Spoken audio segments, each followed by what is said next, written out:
শৰতৰ বতৰাই ব্যস্ত কৰি তুলিছে সকলোকে প্ৰান্তে প্ৰান্তে দেখা গৈছে শাৰদীয় দুৰ্গা পূজাৰ ব্যস্ততা সমান্তৰালকৈ হালাকুৰাটো পূজা সমিতিৰ ব্যাপক প্ৰস্তুতি কেইবা লাখ টকা ব্যয় সাপেক্ষে নিৰ্মাণ কৰা হ'ব পূজাস্থলী আগমনীৰ মদন পাল নামৰ কাৰিকৰে নিৰ্মাণ কৰি আছে আকৰ্ষণীয় পূজা মণ্ডপ পূজাস্থলী পূৰ্বৰ তুলনাত ব্যতিক্ৰম কৰাৰ প্ৰচেষ্টা পূজা সমিতি অৰ্থাৎ হালাকুৰাত এইবাৰী পূজাৰ বিশেষ আকৰ্ষণ হৈ পৰিব দিল্লীস্থিত লালকিল্লা উল্লেখ্য যে হালাকুৰা বৰহৰি মন্দিৰ পূজা সমিতিৰ সভাপতি বিশ্বজিৎ ৰাভা সম্পাদক সমৰজিৎ ৰয়ৰ লগতে সমিতিৰ সমূহ সদস্যৰ কঠোৰ পৰিশ্ৰমৰ ফলত এইবেলি হালাকুৰাত ব্যতিক্ৰমী দুৰ্গা পূজা হ'বলৈ গৈ আছে বাসস্থিতম হালাকুৰা বৰহৰি মন্দিৰ শাৰদীয় দুৰ্গা পূজাৰ ব্যাপক প্ৰস্তুতি চলি আছে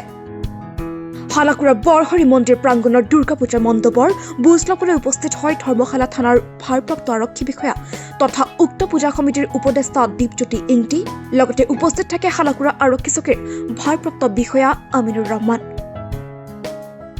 নমস্কাৰ প্ৰথমতে মই আমাৰ সকলো কৰ্মকৰ্তা তথা সজ্জাকাৰীক ধন্যবাদ জনাইছোঁ তাৰ মাজতে আজি ৰিপৰ্টাৰ বৃন্দসকলকো ধন্যবাদ যাচিছোঁ এতিয়া আমি ইয়াত বিদ্যাদেৱৰী পঞ্চম খণ্ড হালাকুৰা বৰহৰি মন্দিৰ প্ৰাংগণত আমি এটা বিশেষ পেণ্ডেলৰ আয়োজন কৰিছোঁ ইয়াত আমি লালকিল্লা বনাম বুলি আশা কৰি আছোঁ আৰু বনামেই এই বিষয়ে মানে হৈ আছে কাম কাজ হৈ আছে আজি এবাৰ মূল আকৰ্ষণ কি হ'ব এবাৰ মূল আকৰ্ষণ লালকিল্লা হ'ব আমাৰ ৰাইজক কি আহ্বান জনাব ৰাইজক মই আহ্বান জনাম ইয়াৰ আগৰ বছৰ আমি দিল্লীত অৱস্থিত ইণ্ডিয়া গেট বনাইছোঁ এইবাৰো দিল্লীত অৱস্থিত লালকিল্লাই বনাম আগৰ দৰে যিখিনি আমি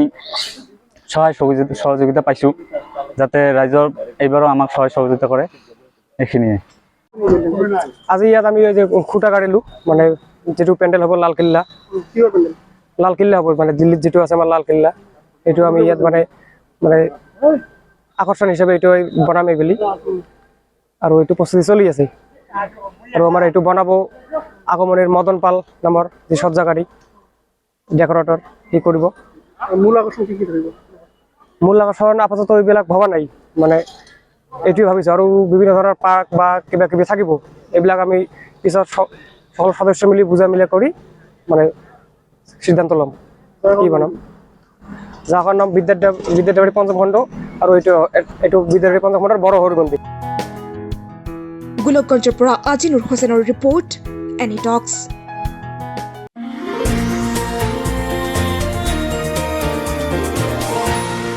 এনি টক্স সোঁতৰ বিপৰীতে ৰাইজৰ স্বাৰ্থ